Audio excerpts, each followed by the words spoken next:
Hello everybody, this is Simon with the first episode of Let's Play Donkey Kong Land. Donkey Kong Country for the Super Nintendo was a very successful game, so putting a version of it on the also very successful classic Game Boy was a very logical step. However, thinking this a mere cash grab port would be a big mistake. Instead of lazily going the easy route, every level here is original, and a big chunk of graphics and music are too. A great deal of effort was put in, and as a result I think this is actually a better game than DKC itself. Obviously with making a few excuses for the system's limitations. I plan on presenting it fully to the best of my abilities to explain the full extent of my appreciation. Let's get to it. The game never tells you world and level names, so I'm going to substitute for it like this. Also to totally not hide that I'm recording levels individually. What are you talking about? Let's start off with Jungle Jaunt, not Jungle Japes like in the original, and, as I said, it is a completely new level. So, meet Donkey Kong, our protagonist. He can walk and he can roll and he can move faster after he's rolled, just as in the original. Also jump, because this is a jump and run. With one caveat though, because the rolling physics in this game are kind of quirky. It will not make you accelerate as it should do in my opinion when you first roll, and also, for example, moving with barrels is kind of slow, and this is going to bite me in the ass a bit later. What we just did was free our buddy Diddy, who is now totally not walking, oh cute, behind us because of the system's limitation too. This is going to come into play when we get hit later. Oh, thanks for that banana trail. Nice opportunity to hit this guy. Hey, a letter. Wonder if I got an extra life? So yeah, if I get hit like this, then I will have a rather lengthy and sadly flow breaking animation of the other buddy warping in. What I did want to do here was a roll jump, like that, jump out of the roll, which is pretty hard to do in this game because the roll just doesn't let you travel that far. Hey, what's that? When there is a crack on the floor, falling from a big height will release this floating rope, which grants you access to a bonus room.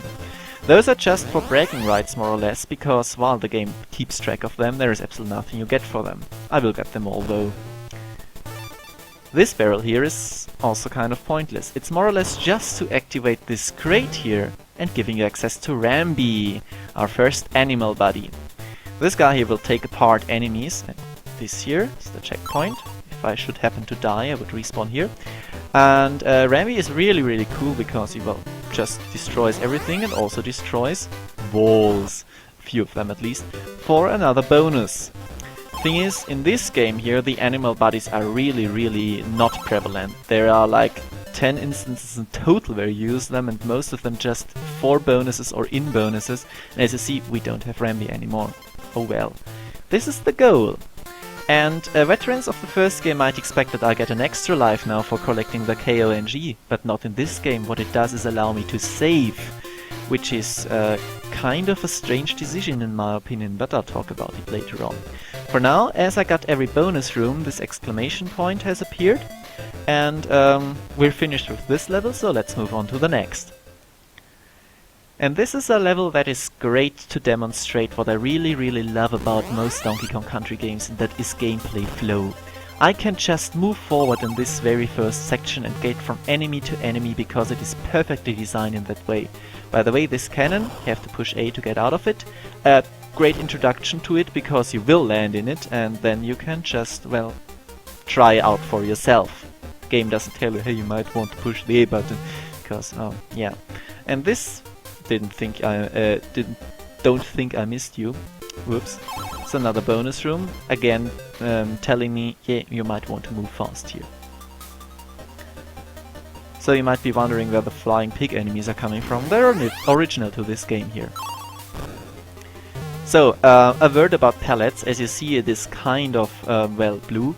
I'm playing this on a Super Game Boy emulating thing, and it is kind of nice, but it still doesn't fix a few visibility problems this game has. It is just 4 colors, and that O there, for example, yeah.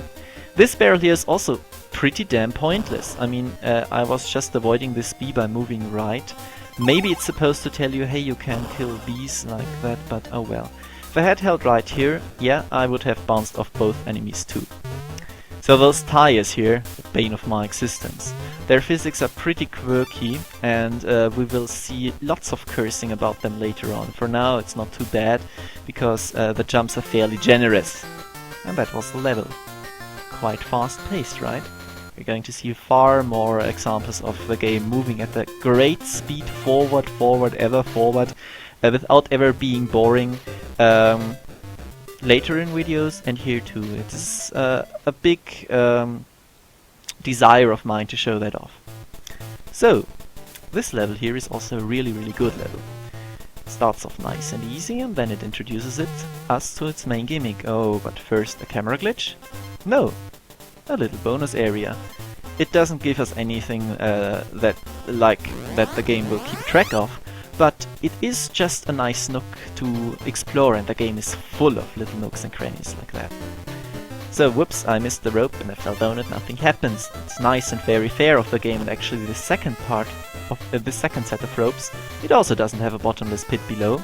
It just has 2 snakes. And yeah, missing that jump to this rope here is completely inconsequential. I haven't seen a cave level yet. Those bonuses are usually used to introduce level archetypes which we haven't seen yet, for some reason. And also for some reason, every time I recorded, this balloon that just got away would respawn, but not this time. Oh well.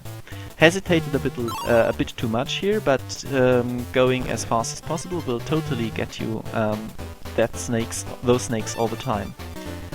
So the kid gloves are off for this level, and whoops, I'm making stupid mistakes. Actually, the jump to the next rope is really tough without the aid of this guy here, and this bee here, the last one, is a right motherfucker, because its hitbox is kind of wonky, and 50% of the time you will just get hit for no reason. And the ropes will continue moving, and you will fall down because you can't hold onto them again. Oh well, that's that level done. Or not, because there seems to be missing something. But how? I mean, I got every Kong letter. Let's just speed through it again and really show again how fast you can make this if you know what you're doing.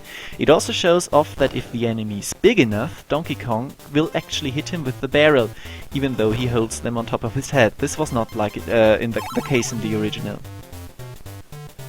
So yeah, this is how it goes. This is gameplay flow. This is what I'm talking about. This is amazing in this game. Oh, whoops. So yeah, getting fucked by you not moving quite as fast as you think you would. Yeah, it happens. And hey, yeah, you really have to keep your eyes on the edges of the screen. And what is this? A second N. Yeah, because the game does want you to be able to save even if you take this bonus route. So this bonus room is what kind of breaks the intended difficulty of the game a bit, because, well, it has extra lives at the bottom.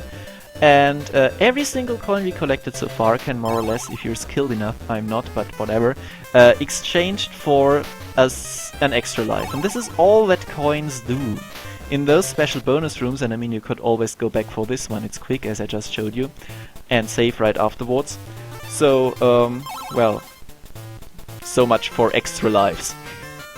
Anyway, this was the first 3 levels. I hope I got you interested.